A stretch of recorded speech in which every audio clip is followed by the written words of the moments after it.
We are live! Yay! Thank you all for joining. We're just going to give it like 1 or 2 more minutes to make sure everybody who can join will join. It's so weird. It's saying that they're... Oh, there we go. Now it's working. He's ready to start. Sure. Got Angie here too. Hi, Angie. Thank you so much for joining us. I got my swivel chair. I should have switched out. Sorry, I'm a swiveler. You doing all right, Matt? Yes, I have the YouTube on and it's making two. I have echo, so I'm trying to. Oh, man. Yeah, switch out of that. Give us just a second before we do our countdown. We just want to make sure everybody that was wanting to join actually has the right link and they're able to do it. So just give us a second. It appears we got everyone. Yeah, I'm ready if you are. Don't see Cassandra, but she might have to be late. Okay, yeah, it looks good to me. All right, we're starting by doing a little countdown to get launched. So do a little dance with them on. That's what we do while this thing's going, and then we will see you. There's Cassandra. Hi, Cassandra. Sorry. All right.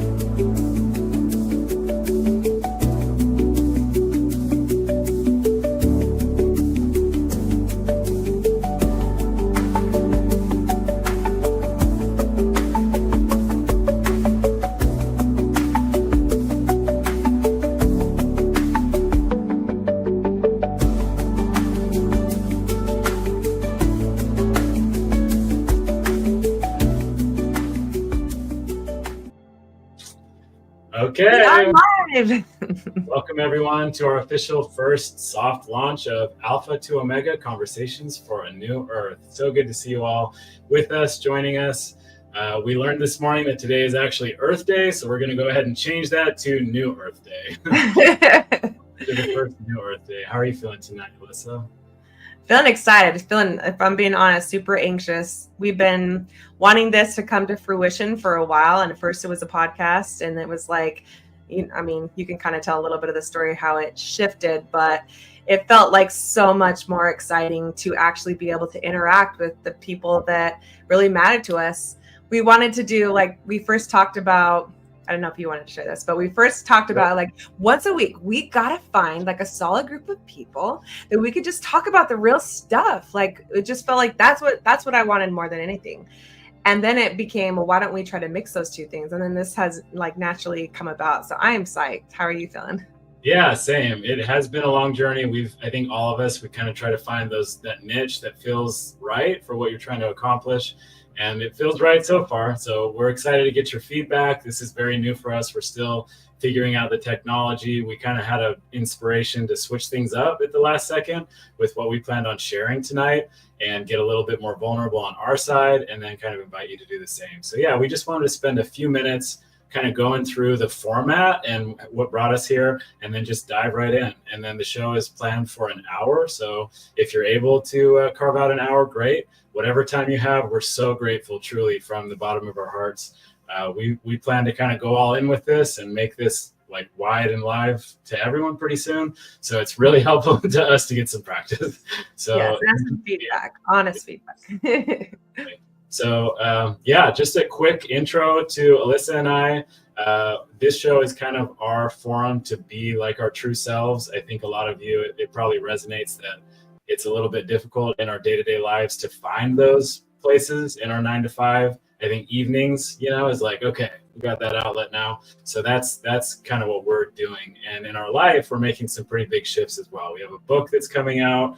Alyssa has her business, Omega Heart Healing, that she does here in her home office where she is right now. Many of you have already been there, and all of you who haven't, we hope to get you over here soon. So we met 5 years ago. We've got 5 boys between us, 3 pets. We traveled the world truly trying to figure out what we really wanted to do with our lives. We felt like it was a really big deal that we finally found each other. We've got quite a few trial and errors with the relationship. Yeah, we're on my end. Not really. just maybe a little more severe on your end. Yeah, definitely. But yeah, so this is kind of just part of that journey. We've really gone inward. We've had some big life changes the last few months, and this is the product of that. Like, we've been talking about this for a year. Why don't we just go ahead and do something? So we're really excited. A little bit more personal about us. Our date nights are literally QHHT sessions. So anything Alyssa does quantum healing in her office, we, ate everywhere and watched all the movies, and we're like, you know what? This is like, we can do better than this. So and now this is our second date night. Our two nights used to be date night, and we don't have the kids other than Liam. So we're living it up in an even better way, which I love. Yeah. So lots of changes have kind of brought that to be, but I've learned over the last year or so of that shift of like, let's really live the meaningful life that we feel like is actually going to change things for our children and leave them with an earth that we actually feel proud of. And that's where it's taken us. So we go in on our date nights, we're both bawling by the end, and I'm like, oh my gosh, I thought I had a long enough to-do list, and now I've got all these other things. But I think the longer we go, the more we just kind of undo all the things that have been like, leeching off of us for a long time. And we have a background in the LDS church. All of us come from somewhere, but it's been a lot of just finding a place for things that didn't have their place at first. So did I miss anything? I think that's the basics. No, yeah, you got it. Take us in. First, got to Tara. Thank you so much, Tara. Tara literally come across the country, get the QHHT in, and a lot of other good memories too. So it's always great to have you, and we're excited to come visit soon. So a little bit more about tonight. So context, New Earth Day, really exciting. We feel like that's some energy that we didn't plan that. Yeah, like what? We're like, today feels so special. And then it was actually Tara is like, today's Earth Day. I'm like, what? Oh my gosh, our whole thing. Yeah, so then we even pulled in even more of our conversation to be about New Earth, because it feels, that's literally the title of our thing, and we didn't have plan to talk about it, but I think it's important. So I love where this is going today. Yeah, came around. Yeah, totally agree. It truly is when we can get together, even if it's virtually like this. I think technology is so amazing. So we're going to find more ways to use it and share it, and hopefully create the new Earth. That's the goal, right? So tonight, we love the comments. You guys are lighting it up already. We are kind of like reserving the right to pop them up on the screen. So if you don't, maybe just throw it in there like private or something. Do not post. Do not put this on the screen. But a big part of what we're here for is like, so I'm going to kind of start and just kind of like crack a little bit open and share something kind of personal that's like this is real stuff that we're going through. And I think a lot of you are in that same place. Like it's hard, it's deep, it's hard. It kind of brings up all those questions about what am I really doing here in a whole new way each time. So we're inviting you to do the same. In the comments, if you have a question, if you have something you're struggling with, if you have something you want to know, if you have feedback of any kind, that's what we're looking for. Even if you disagree, there's no wrong way to engage with us. We really wanted a safe place for everybody to feel like we can come together and really discuss things that are on our heart, and that there is no right answer. It's just our own version of our truth. So excited to see what everyone will say. Yeah, definitely. And yeah, totally agree. Mother Earth all the way. We had like a little meetup at our house a year ago, and we all picked a nickname that resonates with our first letter. And I said, Matt Mother Earth, because I really just appreciate Mother Earth right now. So absolutely. Is this happy birthday? Yeah, let's go. Earth's birthday. Yeah. Put that together. That's brilliant though. So yeah, put them on the screen. We're gonna get, I'd say that we're gonna get pretty deep, and just kind of invite you to come along with us. With Alyssa, it is always deep. There's really no other way. She does not live a surface level life. So grateful for that. I've been like its pros and its cons, I'm sure. Anyone that knows me will say that. But yeah, so thank you. Love you. Yeah, yes, animated Angie. Angie was at our house for that. She was at it too. So, yeah, we'd invite you, maybe like bring in some energy tonight. Think of a word maybe that resonates deep inside your heart. Mine, like the first one is like vulnerable, I guess. So that's what I'm going with right now. Vulnerable Matt. Yes, absolutely. Love. Yeah, if you guys can think of an actual Clint's here. Clint's in the house. Woo! Great to have you, man. I totally agree. I didn't even know the Earth had 8 billion people. I thought we were still in like the 6 or 7. Rolling deep. So here we go. We'll just kind of jump in. So just sort of to set the stage. So the QHHT sessions that we've been going through lately, it's been very much thematic for me. So this will typically guide. A couple weeks ago, I ended up in this. I usually end up in caves. I'm usually in a prison or a cave. That's true. This cave, and she helps me kind of reveal this ruby. This ruby kind of emerges out of the ground, and she helped me somehow realize there's an inscription on the ruby, kind of like the Elvish that's on the Lord of the Rings ring, the little invisibility ring. And I just start reading it, and it's like magically appearing before me. And I didn't memorize the whole thing, but at the end, it said, "Go back." And so I've been thinking about that a lot. And then in our last QHHT session, this is where, again, another cave, and it was a son and a father. And of course, the son is me, and so is the father. And this son, and this happens to me over and over again in QHHT. Even before I met Alyssa, I'd have dreams. There's just this little child trapped in a prison, crying, screaming, like bone skinny, asking for help. And I realized, like, that's me. So somewhere inside me, there's like this little boy that feels alone, that wants to be comforted, that wants to feel safe, that doesn't. And it's still like a huge part of my reality. So this little boy and this man are in this cave, and we got crystals again. And the crystals come out, and the little boy grabs his crystal, and he's all excited, and he pops it in like his stomach, basically, and he lights up, and he's got all these gifts, and he's like ready to go. And then he looks up at his dad to do the same thing, and his dad is like scared. And I feel like that's me. And he sees the crystal right in front of him. He's watching his little kid do it, and he doesn't dare. He doesn't feel like he's worthy. He's too scared. He doesn't want to live his purpose. So in so many ways, that's me. And what that does, that hesitation, that failure, that nervousness, what it does, it like totally cuts off me from my inner self. And so that's like my whole life now. And Alyssa's trying to help me with it, is integrating like me with the world around me with my family, my needs with her needs, because it's severed. It's like severely like cut off and separated. So our goal tonight is to crack those places open where something might be broken, and just allow those beautiful, deep gifts that each of us have to seep in and heal those wounds. So do you remember anything that I missed from that session? Yeah. Oh my gosh, it was so deep. You encompassed it well, though.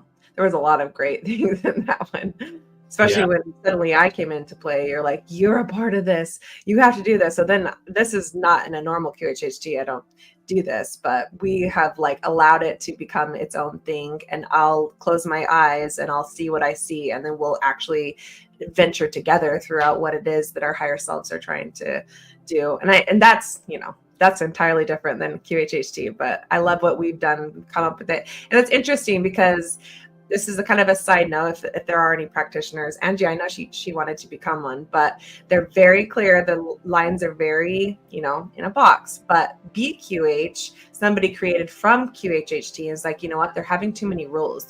They should give some freedom for the spiritual growth to happen. This was, we love Dolores Cannon, which was the one that originally did this. But with BQH, there is much less structure, and it's more like, do what feels true and right for you. And that's kind of what I've done with that, like on our own time outside of QHHT, is like we started with QHHT and we've allowed it to become its own living organism. So it's very exciting, what we do. And I've had some people ask me, like, could I go and journey with another person? They wanted to do a QHHT session, but with another person. I'm like, well, that's definitely not a part of the script, but why not? And when we start saying, why not, instead of, no, here's the rules and this is why we have to do that, it's like, well, why not? Then it opened up, here's why not, but here's ways we could work around that. So I believe that anything can happen as long as you're willing to open your heart up to receive a better way of doing it. If there's something you'd like to do, there's always a way to find a way to do it, as long as you're willing to ask. So that's what QHHT is all about. It's all about the question. It goes right back to the only thing you've ever needed. You don't need to know anything.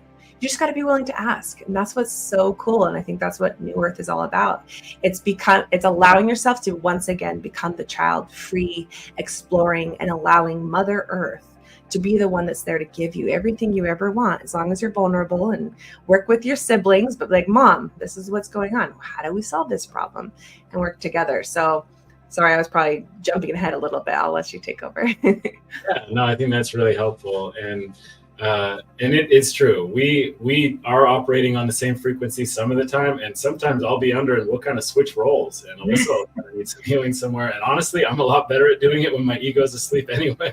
So I've tried to sort of do it, but I have a lot of practice yet to go. But really appreciate Angie's comment and all the comments so far. But Angie, if there's anything further you'd like to share about, we're going to get more into the inner child a little bit later for sure. But I really appreciate you sharing that, because yeah, it's nerve wracking, and I feel a little bit awkward just sharing. Like that's the biggest schism inside me. And going back, there are things that we've uncovered from when I was 3 years old. He's exaggerating. Like, you are painting a picture that's not true. That's the biggest painful thing you've experienced, but that's not true all the time. That's just sometimes what you have to experience and what you're trying to bridge. But there's a million things that are connected and have been connected over the last 5 years, So just giving you a little credit there.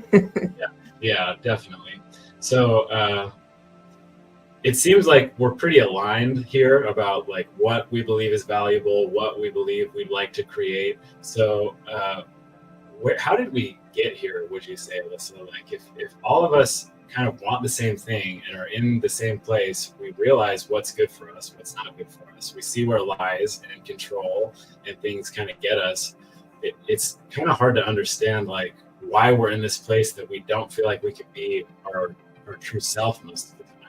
Is there like a path we've taken, do you think, as like a people that's brought us to this point? Basically saying, why did we get to a point where we can't feel like we could be ourselves and ourselves is enough to be? Yeah, like why I'm here like in my 30s still not sure what happened to me as a child that is causing me pain like 30 years later. Yeah, I'd say probably the easiest answer to that is, as a child, we are so vulnerable and we're ready to receive whatever the question is, because that's naturally how we would be. But unfortunately, we're kind of asking the wrong part, and we've been trained to ask the wrong part. If every single time, like a parent, like a child's like, what's the answer to this? And then they're like, put it back on them. What do you think?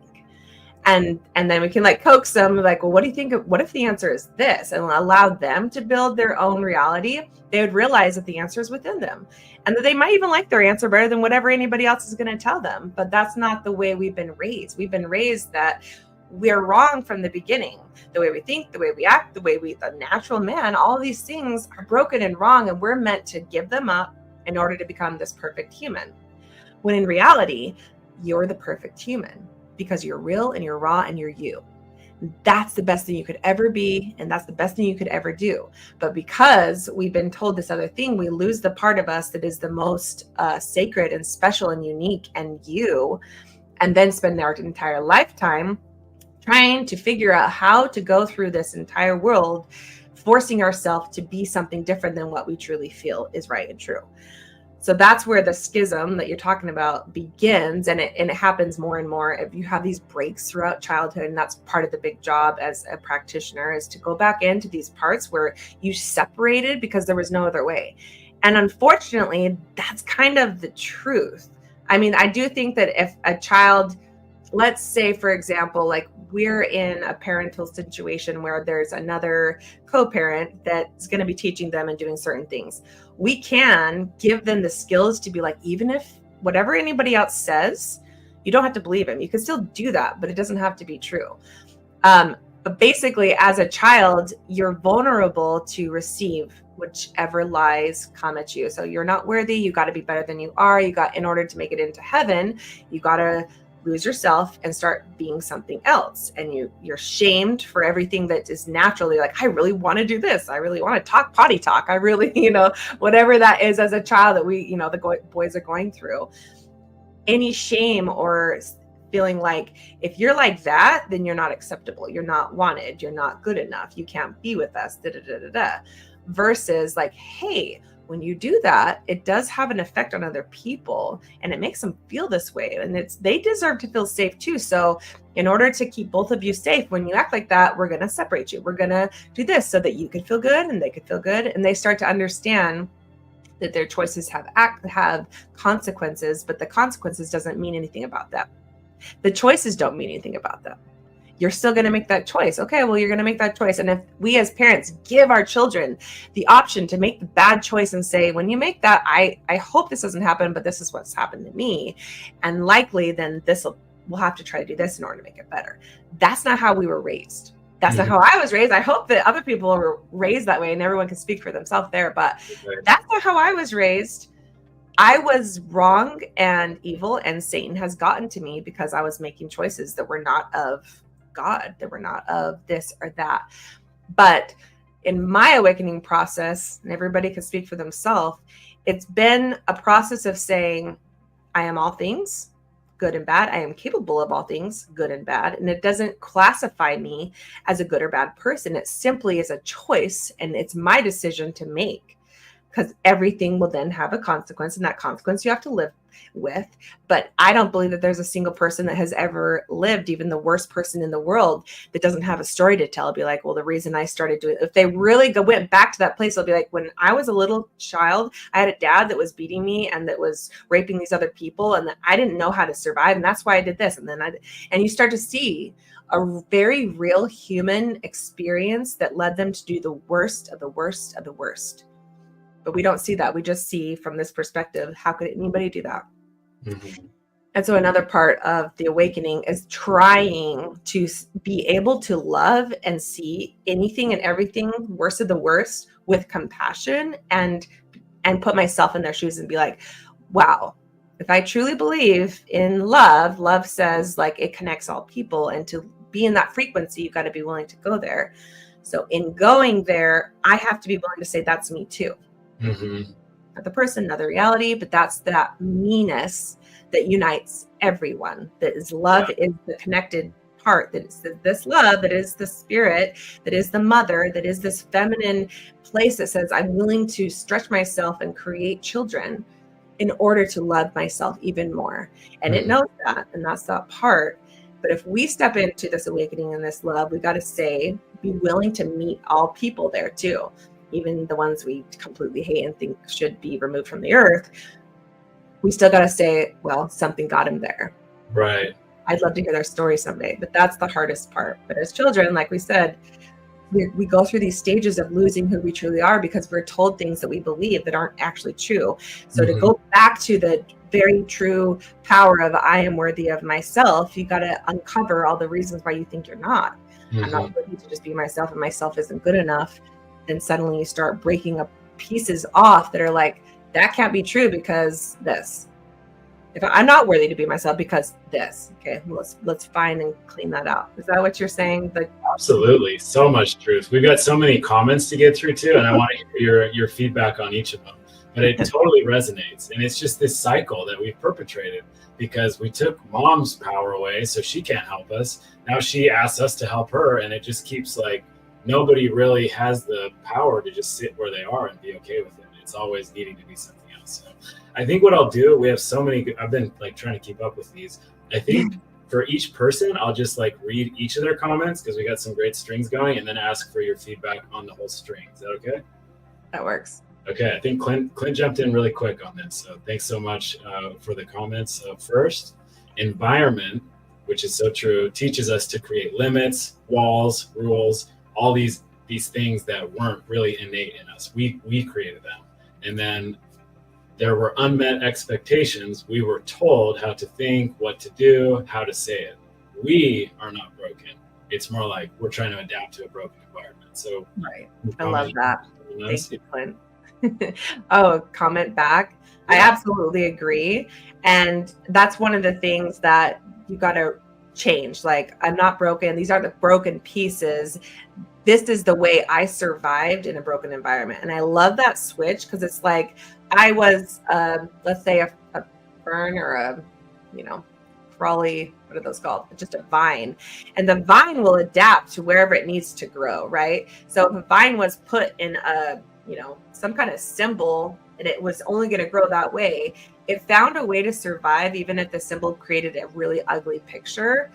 It's not the problem of the vine. The vine was meant to grow and adapt in what it was given. And that's the most beautiful thing. So when we take out that idea that we become these things because we're broken, or that these parts of us are broken, and replace it with these parts of us learn to survive in an environment that is no longer here. Or maybe we didn't have the tools yet to know how to make a different choice. So now we have the tools, we have a different environment. At this point, when you look back, you can respect yourself for doing all that you did to survive, and love yourself so fully for having figured out a way to survive to get to here. And then be like, okay, but now there's energy back there. I can actually take these pieces and allow all that energy to now grow in a more beautiful way. I've been let out of this container, and that's the whole awakening. There's more. I don't have to anymore. I'm free. And so you get now it's pruning, and it's taking all that energy and throwing it back up to create whatever you could now imagine. Now that you have all the tools and the capacity and the space and the time, or whatever it is. And if you need more of those things, I'm able to get those things. Yeah. So you empower yourself to do something different. Yeah, that's beautiful. And I love the vine. I think that's obviously biblical. That's super symbolic. Yeah. But also in Atlanta, Brian and Tara know about this maybe. The vines are so strong once they're unleashed in the wild like they are. I guess there's some strain in Atlanta that wasn't ever supposed to be in the wild. It'll take down a freeway bridge because they get so strong. Oh, wow. So, they cut them down and take them out and all that. But that imagery is really powerful, because if you let a vine grow free and just give it the sun and the water that it needs, it'll take down a freeway or a skyscraper. It's so powerful. So that's a great one. Angie jumped in right away after that and said exactly, kind of agreeing with the same sentiment that Clint had shared. And then also, we're really, and this resonates with me so deeply, we're really struggling as part of the collective divine feminines and masculines. The programmed world is fighting to keep us under the shackles. And so that's getting a little bit deep into maybe the background of what's happening, but anything to share there?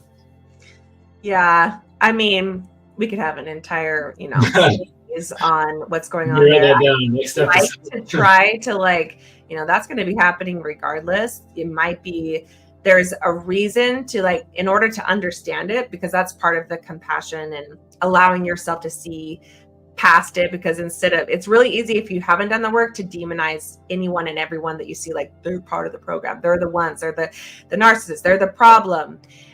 So part of the work for me, which I think is important to acknowledge, is that even inside my own body, those parts were working.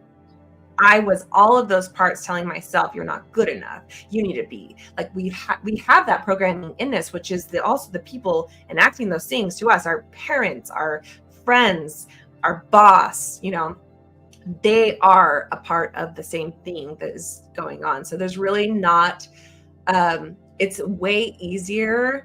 And I do believe that there are people that are aware of what they're doing. They just aren't willing to admit it. But for the most part, most people are puppets to themselves and to the program. They're not quite aware of what they're actually doing. They've just learned to survive. And in order to survive, to get their next meal and to feel like they're good enough, they've had to do some terrible things. And then they feel so terrible about that. They got to cut that part off and be even better. And then it creates a ripple effect that just gets you to a point where you don't even recognize yourself.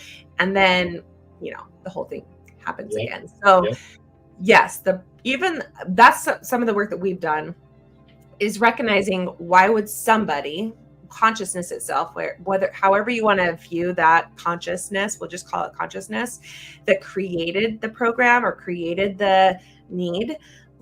If you go deep enough with the mother's love, it becomes a very different story than this big oppressive, and it has all this power. It becomes a very sad story that you can have so much I'm so sorry that you in that place have gone through what you've done.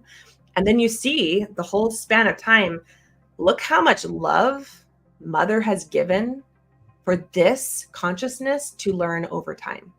Okay, and then we're a part of this beautiful process of the most evil, of whatever you see as the most evil, that has been given the chance to see and learn from its choices.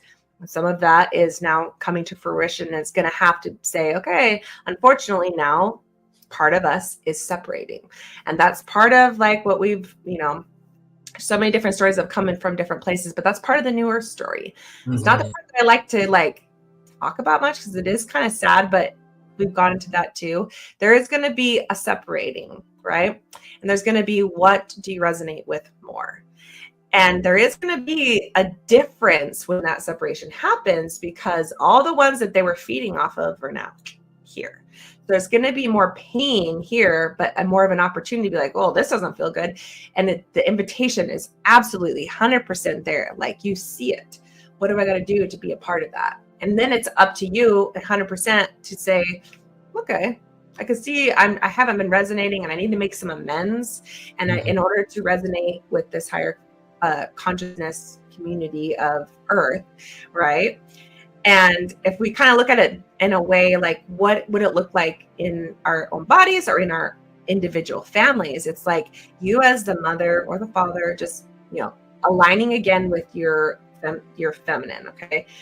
Because we have two parts, every human. I'm not putting people in categories because every single man and woman has both parts. But there's a part of you, which is your heart, which is the divine feminine, okay? You have, as a human, both parts. Even if your soul is like, I am more this way and I'm more that. And I'm not saying that it isn't true. I believe that that's true. But either way, you don't have to believe this. By aligning with your heart and you say, okay, my aspect of divine feminine lies within me, and allow this part of me to begin to resonate with a new community, right? What would that look like? So first it's within your body, then it's within my family. Okay, if I listen to my heart and allow my heart to guide, I love it when AI supports it, then suddenly you have the tools needed, because you're going into your heart and your heart is answering, which is the divine feminine, which is the mother of the universe, which has been very like, okay. It really, really changes everything, because you're not knowing the answer anymore. I don't know. And as soon as you say, I don't know, what do I feel? What's the answer within me? Stuff changes. And that's first in your body. And then you can do that in your family. Like, okay, I'm going to allow myself to stop having the right answer, instead ask a good question, and then see how I can apply that into my life, into my family, into then go from there. How can I do that in a community? Let's just branch out in, just your family, then a community. Eventually, you're going to, people of like-minded thinking, of resonating once again in the heart. They're really, happened before, is going to begin to be grown. Naturally, even if we believe in the consciousness creating reality, if there's enough people consciously creating a new reality where we truly are supported, loved, and it's not about control, it's not about having more than others, because we're all equal and we all deserve to show up, and whatever it is we do that feels like our joy in our purpose is the part of a community, that in our joy and in our purpose, we create something more beautiful and more true. And that's what I believe New Earth is. And that's what I believe today is celebrating, is this new place that we get to arrive. We get to arrive first here in our hearts. Like, that's what's happening today when you truly believe that you deserve a place like that. I deserve that in my own heart. So create that, show up there every single moment of every single day. You can create that by listening in and saying, do I really deserve this? Do I really... am I able to receive that kind of love, that kind of acceptance? And the answer will always be yes, of course. You have to filter through. Eventually, you get there. Well, so let's say, for example, you ask that question to yourself, do I really deserve that? And it goes to a point where you're like, no, I don't. I'm ugly. I'm 200 pounds. Like, nobody loves me. I'm not worthy. Okay, why would that mean I'm not lovable? You go eventually, you get past that till you hear the answer. So I'm not saying immediately you're always going to hear it. Sometimes you got to be willing to ask the next question, but don't stop asking questions until you got there. You will get there. And I have, I'm sure I could share it at another point. I have so many stories of like the worst of the worst that I went there, but I was willing to sit in it and ask the next question. Yeah. That's what's so cool about QHHT, is because I am willing to ask the questions. They have all their questions, but I'll ask deeper and deeper until it gets to the heart of the matter where they have that answer underneath it all. Yeah. And it's what we all deserve. So starting there, building within ourselves, building within our family, and then together, the consciousness is saying, okay, it's time. And we rise together, first within community, and then within, bigger till it's a new place. Mm-hmm. And all those that don't feel like they resonate there will be in another place. And it all happens like quite normally. Yeah, it's so beautiful. And it's been such a helpful shift. And I don't know if it was this or you talking, but the first 2 times you said, ask your heart, the fireworks went off. I was like, so you're onto it. And this is true. I don't feel like you can really argue with the life force of your soul being anything but the best part of you. And so reuniting with that can be so powerful. So a couple comments, I think we can just, I wouldn't be able to pass by these without at least calling them out and thanking you all so much. So love what Tara said. We're not cattle. It's so funny how these words get transposed onto humans, right? We're not meant to raise children. We're meant to guide and protect. I love that. Love that too. Yeah. So we wish we maybe would have waited to have kids. I don't know. We love our older kids, but they've gone through a lot. So we have a 3-year-old that we feel like we finally are starting to learn the right things at the right time. And if you don't believe it, human comes into the world believing they're everything and everything is them, come meet Liam. Because he will teach you everything that you need to know. Well, even like scientists say that. Like there's a phase until they're this age that they actually believe like this is a part of me. Like I am interacting with me in a different, like they actually have that capacity to already know that until they detach from that. Yes. Yeah, completely agree. And it's just amazing to be able to finally receive that instead of trying to change it because someone changed it to us because they were changed and all that, going back for forever. So a few more things from Tara. Reminder about a lot of parents here. So, and I think a lot of children here too, right? Like even if we're not being parented, we need to parent ourselves. That's what my QHHT dreams keep telling me. And we were children. We know what was wrong about, or we're learning what was wrong about our childhood. Right, absolutely. So give them space and support. Also, big book shout out. So we listened to a couple chapters of this recently, I'm pretty sure. I've loved it. So relatable. I think any part of life you're in, this is a great book. No bad parts to help you understand what parts of you may be suffering. So, and it gives you the freedom to see that there's conflicting aspects of you that deserve a voice. So like if we will like be like, oh, the only good part, like we'll create this perfect individual within our consciousness, and all the other parts we deny. We like, oh, shut up, get back down there. And this is the only part I'm willing to look at or try to be. So by allowing yourself, this is what I got from the book. Tara could tell us what she got, but by allowing ourselves to believe that there's different parts of us that have a voice that actually contradict each other and that you are meant to be the unifying factor by being the voice, allowing yourself to hold this space to actually explore what, when given the space, what they would say to each other. Because there really are. There's the mother, the father, the brother, the son, the grandma, it's all there within us if we just hold space. And before it was like, oh, you're a schizophrenic. If you have different voices, and it's like, oh, that's terrifying. No, I don't hear any voices. Right. And this is the right way to do it. Like, yeah, you have so many parts, and all those parts deserve a voice, and you deserve to sit there and listen and try to figure out what's going on. So I love that book. Thank you for sharing that, Tara. Yeah, absolutely. And she shared a little bit more that I think is very similar to what you were just sharing as well. Don't let the mind trick you. That's the lion, the ego, the mind trying to pull you back into the safe known from past behaviors. Got to tap into the heart. How come I can't get fireworks? Come on. Come on, give some fireworks, AI. The heart knows the truth. It has the answers. So completely agree. And there's so much. Like I feel like a few months ago, I learned really deeply like that whole Father, Son, Holy Ghost thing. like that was father, mother, child. I learned it from my heart. My heart was like, no, Yeah, it's a spirit, it's the unknown. But it's like, oh, where's mother? Oh, she's not here. It's like, well, then what's the spirit? Yeah, she got taken away from all The mother, those. she's a unifying force. Like, it's just funny that they would have changed that.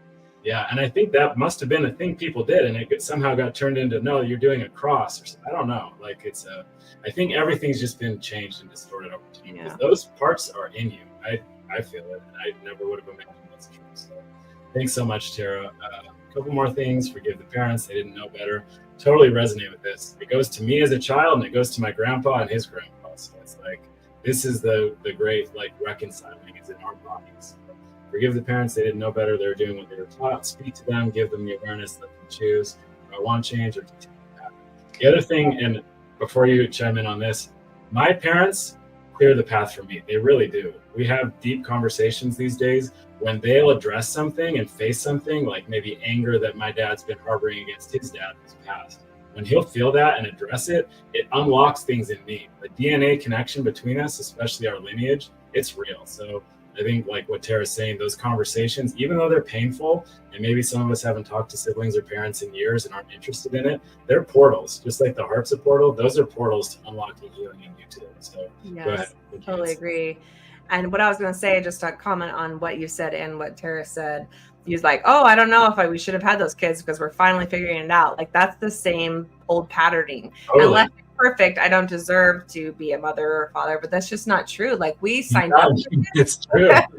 We signed up for this to be in it together. Like, we've played different roles in different lifetimes. It's not you got to be perfect as a parent in order to be a deserving parent. No, like, that's the beauty of it. We're growing together. We're all playing different roles at different times. And eventually the child a lot of times does become more motherly, and the parents eventually become, they go through their own thing where suddenly we're going to have to really take care of them too. So I think it's beautiful that even though we're not perfect, we literally have all these people around us that is growing with us, and we don't have to be alone. Yeah. And that's where vulnerability comes in parenting too, where it's like, I've heard from a lot of people lately, the best thing a kid can hear is that I made a mistake as the parent. Right. That shift really helped me. Like, to example what it's like to make a mistake and then make it right is more important than not making a mistake. I'm like, what? Yeah, because of course they're going to make a lot of mistakes. And of course they need to see the example and show that it's actually okay. And I'm like, oh my gosh, wow, okay. So changing that in me, it was like, oh, mistakes are fine. As long as they're made up, it's actually better than never making a mistake. And I've said the same thing with you. I'm like, I would rather never fight with you. I'd rather have friction and then make up. I feel better. I feel more seen and loved because we went through it together. So there's nothing wrong with making mistakes. It's the conflict of saying I didn't make it, I don't want to be seen, that causes the unnecessary friction. When in fact, the mistakes are the most beautiful thing. Like, think of it as a parent. When your child makes a mistake, is it like, oh man, I would have rather you been perfect? Well, you made it. No, it's like, that is so cute. So when true. You see it from like a higher perspective, it's like, I love that you're so innocent, that you're doing something you thought was right. What you thought you were doing. And when you see it from that kind of love of just like, oh, you're just innocent, and we all are innocent. We are, even when we're doing it, knowing we're doing it, why we're doing it is innocent. Yeah. We don't know better. We don't believe in ourselves better. That's always the truth. And that's always where this frequency of love, where New Earth does exist and is waiting for us to like arrive to this new kind of living, is waiting for us to recognize that living within us. There's a part of us that knows that that's true. And when you go there and show up every day and be like, tell me about this, because I feel like I'm not worthy of this. Well, this person's doing this. And like, that's where mother is. Mm-hmm. It's in that most vulnerable, loving place that says, even if you judge yourself, tell me about that. Mm-hmm. And then listen. So it's so cool to me that in my lifetime, hopefully, we get to co-create together. And that's what I truly believe, that like, if you believe that, even if there's just a pre-heaven, that there was some kind of choice that involved us coming into this body at this time. It was a very specific reason, because this is a new, very new moment when you look at the earth for thousands and thousands of years. And even if you're Mormon and you only believe in that, like, it's like this whole idea that this Christ consciousness is coming and the second coming, like they've been talking about this for hundreds of years. Like, it's now. The fact that it's now, that means there's something you wanted to give to that and take from that it's just time to lean in and receive all the reasons why you came right now, instead of feeling the misery of this is awful. Go back into, why did I want to come here? Because you did. You're here now and you wanted to.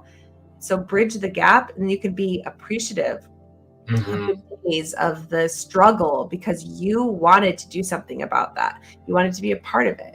And thinking of it that way gives you a new perspective. But then, there's just that struggle and that questioning, listening to your heart of, why would I choose such an awful time or an awful person to be married to or have had a child with or be the child of, like, to get back to, like, I chose that for myself.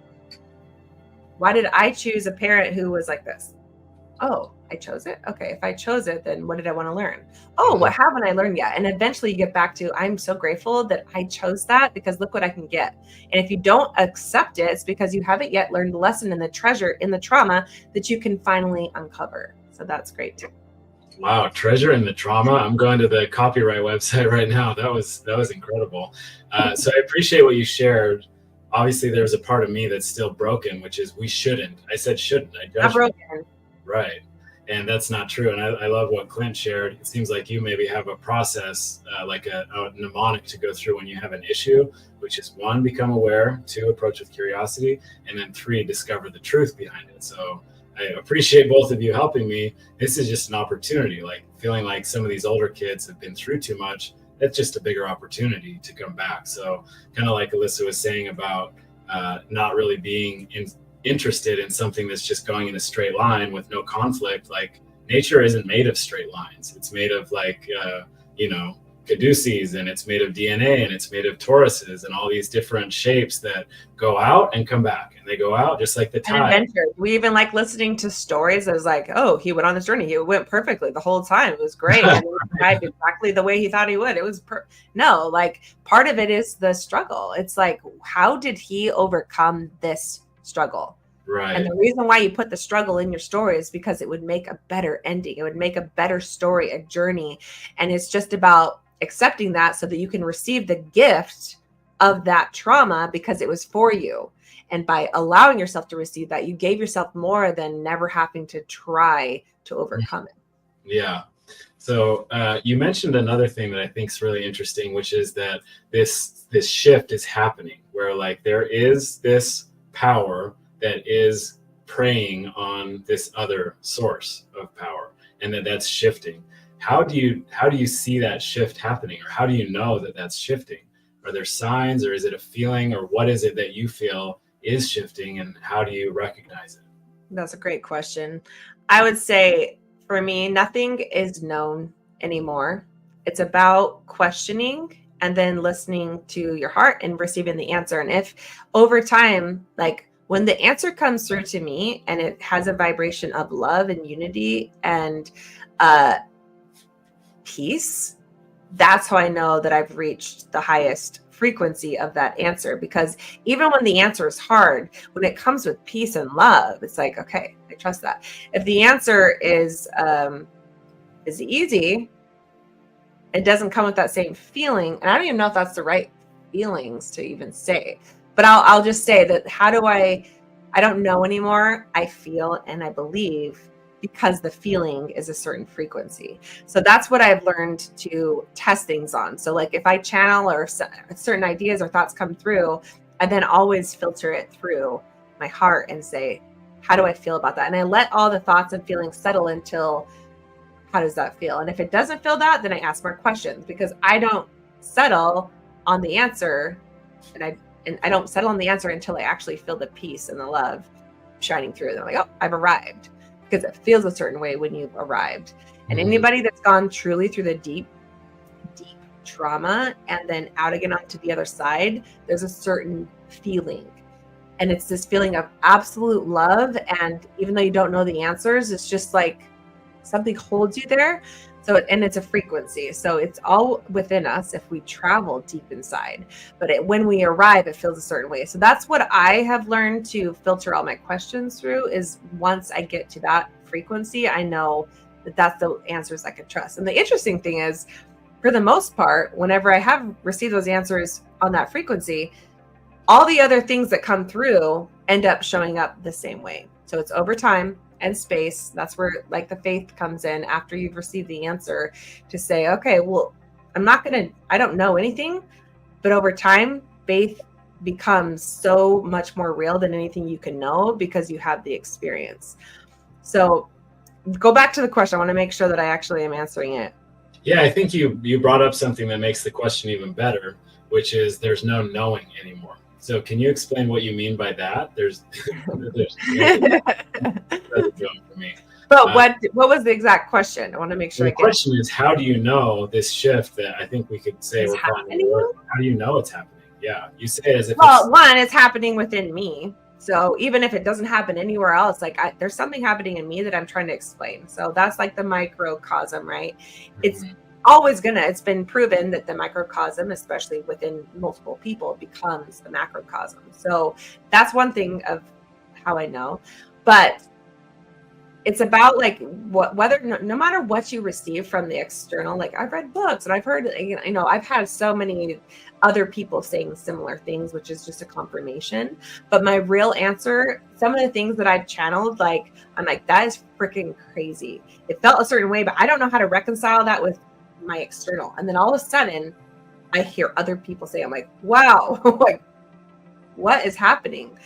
So but it's always within. So I know that this is happening because when I ask myself about it, I feel a certain truth frequency coming through. That's how I know if I know anything, but it's really more like I believe and I feel. I don't like to say I know, but that's kind of, most people say that. So I'll say that, but that's how, because it's happening in me and I can feel it. I feel like I'm creating a new frequency not a new frequency. I've arrived to a new frequency in me. Really likes me today. That allows me to believe that I deserve it. I deserve this feeling every day. And then I go out of it and I'm like, oh, I'm stuck in all this. Oh, and then it's like, no, I need to go back. So the more that I co-create that in myself, of this new place, this new, and like you said, and I don't even know if I said this, but like everybody has said or heard at one point, when you change your lens, your reality changes. So you could be in a prison, but be seeing through so much love that you're just like, oh, I'm okay. That's like a crazy example. But like when you truly go back into love, your entire reality shifts. And that's what can happen together when we really know that we deserve that kind of love and that kind of freedom. And we're saying, hell no, to this other reality. Oh, I don't know what's going on. That's when it changes. That's when the shift happens. It first happens in us, and then we talk about it. And we're like, well, how would we co-create that together? Because now I'm feeling this way. And this is how I feel like my life has changed. And now everybody else is. How do we co-create the community that supports each other freely without money? Start talking about it. What is it going to feel like? What is it going to look like? Because the earth is a new vibration that we're invited to be a part of, but we're the ones living on it. And that's why there's like, what are you going to feel more comfortable with? And when the divide happens, where will you first end up? Where do you first feel like will feel more safe? Where there's not secrets anymore. We're really living in a world. It's not money. It's just love. And we're all equal. And we're all just trying to figure it out and talking in a lot of conversation. If you don't like conversation, you don't like being seen, you don't like being honest, you're probably going to feel super uncomfortable in that kind of community. And that's where this space happens. From here to there, it's time to kind of like start interacting with that kind of place, with other people that are in that same place. Because you do that with people that are, out to get you, you're going to be like, nope, I am not comfortable. But find the people in your life that resonate that way, that really are willing to see and love you for who you are. And so you'd be like, yeah, I'd sign up for that. I'd sign up for that community. Yeah. So find the connection. And that's what I'm hoping part of this is about. Like that's what we want to create within ourselves. And that's what we're trying to create as, parents, and then allowing other people in our lives to like show up that way, to believe in the same kind of love and acceptance that we all deserve. But what does that look like? And how could we co-create that? Because there's a lot of questions, especially I've had a lot of questions like, how would we survive in a world without money? How do we survive in a world if this and that? Like there's big questions to be had, and I'm excited to explore them with everybody. Yeah, absolutely. And I have a really important question I'd love to ask to follow up, because what you're saying rings so true in me and just brings up more questions about the journey. But we just have a few minutes left, and I would love it if, as you continue to make comments, those of you who have, thank you so much. We'll try to get a few more up on the screen. If there's anything we have or haven't talked about that you'd like to talk more about and have like as a future episode, please post it. Of course, you could reach out afterwards, but that'd be a great comment to add, and then anything else that you'd like to share as well. But here's the question. And okay, before I do, we got some really good ones that I'd like to just pull up really quickly. Oh, it did a little glitch. We got through the great 1, 2, 3 from Clint a minute ago. So Tara's excited. We got caps. We got exclamation points. Why the phones aren't going off? But welcome to Earth. Christ consciousness is back, baby. We did it. Well done. And it was quite a ride. So I think we could all agree, like, we're all ready for something new, and it's exciting to believe in it and just start talking about it. Yeah. No matter what's going on in our life here, like to just connect with other people that believe that there's something better for us creates the momentum that we need as humanity to start creating it. Because everyone has a gift and everybody has this passion that you're meant to tap into. And when we believe that there's something worth fighting for, suddenly it starts to happen. People start talking about it. People start creating something. It starts to naturally happen, but it's going to take us as the individual human to start being willing to share that. And I think it's time. So this is great. All right. What did Angie say? Yeah, so I think this kind of goes along with what you're saying of how you know things are shifting because you feel it, and you're a microcosm of the whole earth. And I think she's resonating with that you're helping clear that path for others so they can feel safe to express. Yeah, and we all are. I think it's so cool that we get to all be like activators for everyone else. Anything that we've already gotten there in a loving, accepting way, we mirror that to the people that haven't. And we're all sharing like the fire that we're lighting on other people's, Hanukkah thing, whatever those are. If you had a lot of candles, like there's different ones that need to be activated, and we're all doing the work for each other. And that's so cool. Right. Yeah, I completely agree. And this is, I think, what I'd like to kind of go into as we close tonight is the feeling of it all, because this world that you're creating is not a world of knowing. It's not a world of tethering yourself to a belief system or an answer. It's really an unknowing, where you're untethering yourself and you're going into this vast expanse of space where nothing is defined. And I really just wanted to ask, what does that feel like? Because the most important thing when you say that, I need you to look at it a little differently. So it's the vast unknowing of mother's womb. You have a complete direct tether to everything you will ever need because you are floating endlessly, but you are in this connection. And that's what we've been disconnected from. We've cut the cord and we're like, oh, we're just doing this, but you can reconnect, you can ground, you can ask, you can live with nature again. You can feel connected in a way that we have disconnected. So that is freaking terrifying with the way that you described it. That's like one of my greatest fears that I've had to go into, because we've created that for ourselves, this like little boy inside of this prison. And guess what? To go there is like terrifying. It's awful. And that's not what I'm suggesting. It's not like, oh, just go in there, balls to the wall and we're just going to be floating and just have to trust everything. No, it's like you got to tether. And there's this tether that allows you this freedom to explore and to be yourself and do whatever you need and ask for everything that you want. And it's going to be given to you because you're connected. So I just wanted to just say that real quick. Perfect. And that is so true. And I think as adults, the more we learn what works for us, the more we realize we feel it in our gut. And our gut is where our umbilical cord was once upon a time. So regardless of what our plan is, at least that's been my experience. And even in, the business world or whatever, follow your gut. And so going in at it in that way, where you can have the ultimate trust of knowing that unknowing is exactly where you came from. And exactly what you need. exactly what Because when you go from the unknowing and allow it to become the questioner, suddenly you are tethered, masculine, feminine, the way it was always meant to be. Because that part of our mind is like, I got to figure it out. No, you just got to ask for what you need. Just to be like, oh, well, I'd love to create this. And this is how I'd like it to be. And here's what my concerns are. What should I do? And you say, what should I do? And then you consult your heart. Suddenly the most beautiful, profound, genius answer comes through.